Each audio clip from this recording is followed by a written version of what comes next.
Google Photos has a hidden setting that can automatically shrink the size of your videos and save you a lot of storage space. Before we begin, don't forget to like this video and leave a heart emoji in the comments. Let's start from the very beginning, step by step.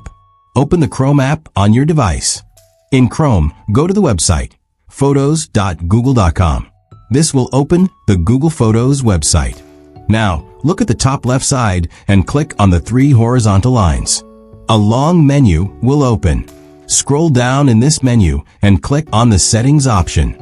Inside Settings, you will see 2 main options, Original Quality and Storage Saver. The Storage Saver setting is the direct solution you need. This is the feature that will compress your videos. When you select Storage Saver, Google Photos will automatically convert your future uploads, both photos and videos, into a high-quality but more efficient format, which takes up significantly less space. Your existing videos and photos in the account will also be compressed to this new format over time after you enable this option. Thanks for watching, and don't forget to like the video.